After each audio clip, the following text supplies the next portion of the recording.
Today we will discuss about the structure inside the pelvic cavity. Here we have removed both the side. There is from the pubic symphysis, the upper part of the pubis we have removed, right and left side. Also the ischiopubic rami. Here we have removed the ischiopubic rami, right and left ischiopubic rami we have removed. Here you can see this is the urinary bladder, and this is the peritoneal fold which covering to the upper surface or superior surface of the urinary bladder. This is the two infralateral surface of the urinary bladder, and it is related with the levator ani muscles. Here you can see this is a part of the levator ani which covers to the infralateral surface of the urinary bladder. Here this is the right side and this is the left side of the part of the levator ani muscles. So this is just below to the inner side. There is a prostate gland at the base of the urinary bladder, or at the neck of the urinary bladder there is a prostate glands. So this is a prostate gland. Here you can see, and it is covered by the levator ani muscles, and it is called the levator prostate. And because it elevates the prostate, that's why it is called the levator prostatic part of the levator ani muscles. So levator ani basically formed by the two muscles, pubococcygeus and iliococcygeus muscles. And ischio-coccygeus, it is on the posterior aspect, and it is also called the coccygeus muscle, and most posteriorly there is a pyriform muscles. Now I have dissected the penis, and you can see this is the root of the penis, and this is the shaft of the penis, because inside the first of all this is it has a root which is attached to the ischiopubic rami on each side, and it has a two crura. This is the carpus cavernosus, this is the right side, and this is the left side of the crura, and both are which is fused into the midline, and it makes the septum. Here you can see the on the ventral aspect. Here you can see this is the bulbospongiosus. It is a bulb of the penis. This is the root of the penis, and this is a corpus spongiosus, and so this part, it is formed by the corpus spongiosus, and this corpus spongiosus which passes the urethra. Here you can see this is we have got the ventral side of the penis. We have got the urethra, and you can see.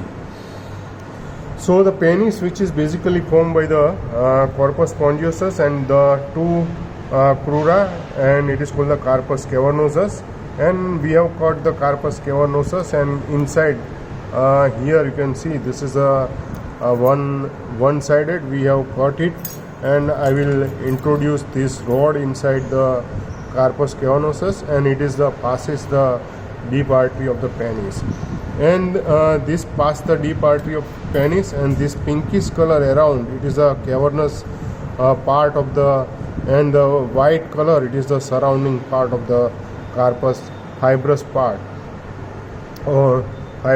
of the carpus cavernosus. So in cavernous part, during the erections of the penis, there is a collections of the blood, and it led to there is a erections of the penis.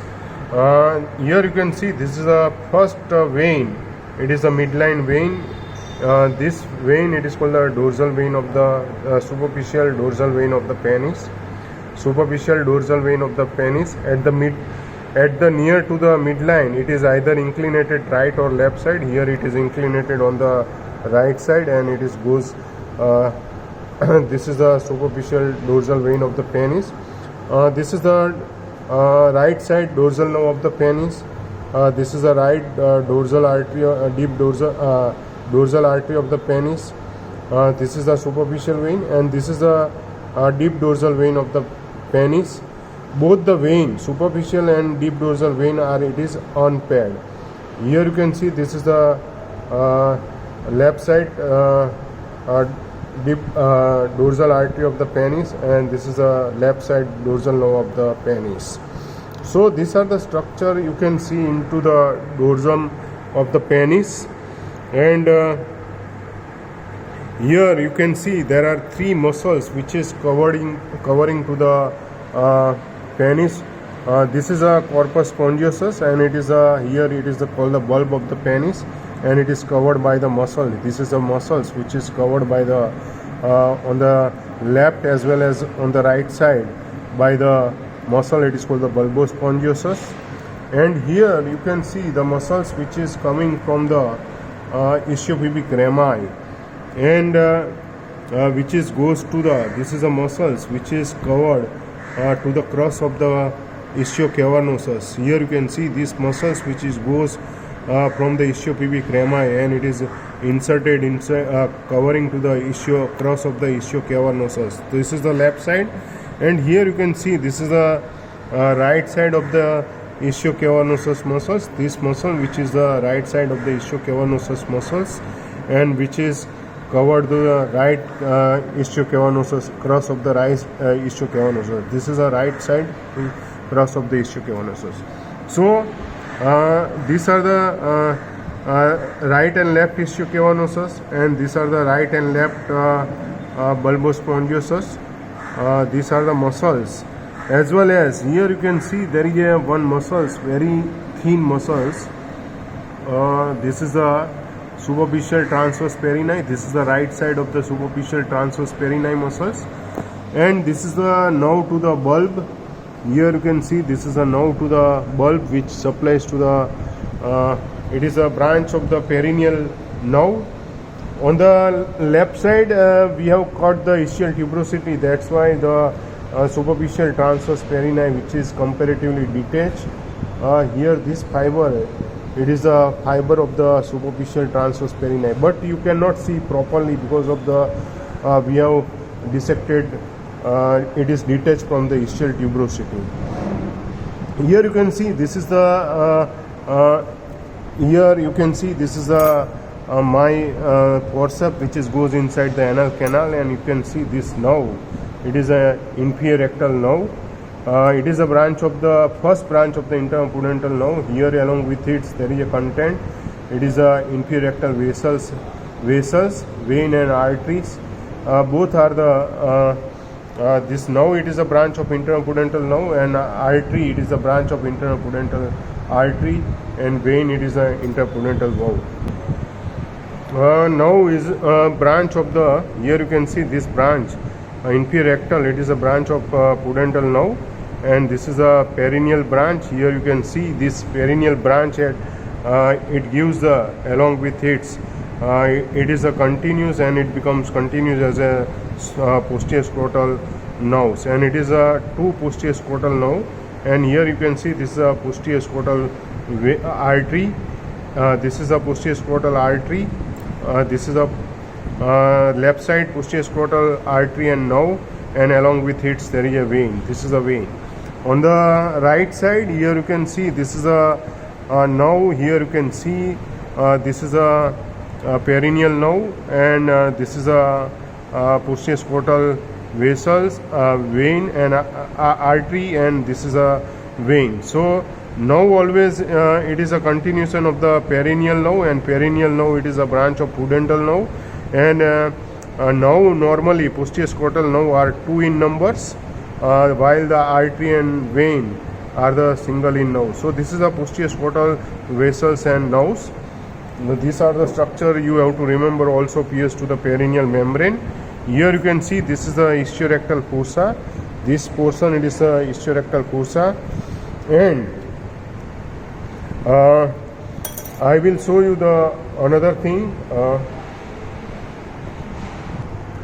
Now we have there is our pelvis which is rotated and left lateral positions. Here you can see this is the left side of the pelvis, and this is the lower one, it's the right side, and this is the left ischial tuberosity, left acetabulum. Here you can see the end. Here you can see the structure coming from the greater sciatic foramen are the interpudental vessels and nerves. Here you can see, and along with it there is a nerve to obturator internus. This is a most medially it is the nerve to obturator internus, and remaining this is a interpudental artery, and here in this body the interpudental nerve, which is actually normally it is formed inside the pelvis, but here there is a sacral segment which is extend here and it is formed inside the gluteal region, and then it gives the first branch. It is a this is a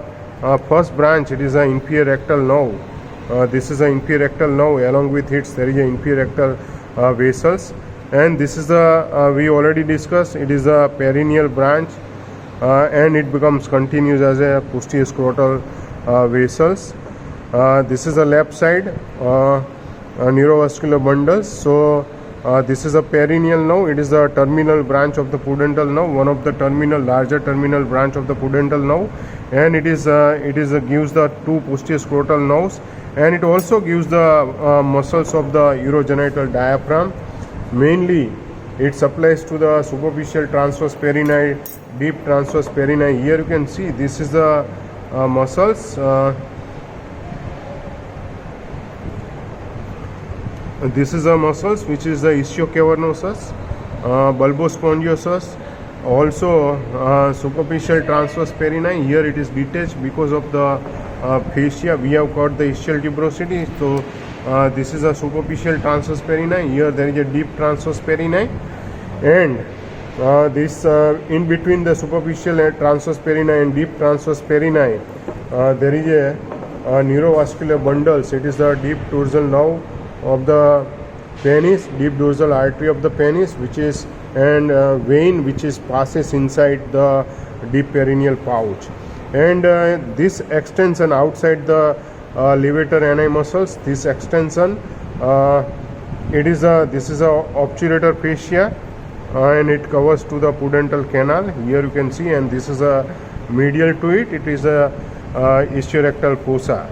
So the lateral boundary which is formed by the ischiorectal fossa, lateral boundary it is formed by the obturator fascia, while the medial boundary which is formed by the it is oblique in facing, upper boundary which is formed by the levator ani, and the lower boundary it is a lateral side of the external anal sphincter. This is the anal canal. So laterally it is this is the boundary, medial boundary of the ischiorectal fossa, which is upper it is formed by the fiber of the levator ani, and below it is formed by the external anal sphincter. And the lateral boundary, here you can see this is the lateral boundary of the pudental canal. My underbeneath to the finger, this is a pudental canal, and it is covered by the this fascia. It is called the obturator fascia. So the lateral boundary which is formed by the obturator internus, ischial tuberosity, pelvic surface of the ischial tuberosity, obturator internus, and the fascia covering to the obturator internus, and just medial above to the this pudental canal there is a one fascia which is goes, it is called the, it goes upwards at the apex. It is called the lunate fascia, and this lunate fascia comes medially and it is merged with the fascia of the external anal sphincter. So this space, it is the completely ischiorectal fossa. We have removed the most of the fat. Here you can see some portion of the fat which is retained inside the ischiorectal fossa. So below it is bounded by the skin and superficial fascia, ischiorectal fossa, which is bounded, and anteriorly it is the extend up to the posterior limit of the deep perineal pouch. This is a deep perineal pouch, and or the perineal membrane, posterior limit of the perineal membrane. It is the anterior limit of the ischiorectal fossa, and just between the pelvic diaphragm, between the levator ani and the urogenital diaphragm, in between there is a space. It is anterior recess of the ischiorectal fossa. This is the anterior recess of the ischiorectal fossa. So posteriorly the ischiorectal fossa which is bounded posteriorly, here you can see this is the anal canal, and this posteriorly it is bounded by the sacrotuberous ligament. Here you can see this is a sacrotuberous ligament, as well as it is covered by the gluteus maximus, and the posterior extension, or it is called the posterior recess of the posterior recess of the ischiorectal fossa, which is covered by the falciparum process of the sacrotuberous ligament, and it is covered by the gluteus maximus. And the ischiorectal fossa, it is a wedge shapes. Medially, it is the initially it is vertical and then it goes medially. So it is a wedge shaped fossa, and it is the apex, it is into the upper part, and it is a meeting point of the obturator fascia and the inferior fascia of the urogenital diaphragm, this meeting. And sometimes this obturator fascia and inferior fascia of the urogenital diaphragm, which is not meet, it is called the hiatus of the scavel.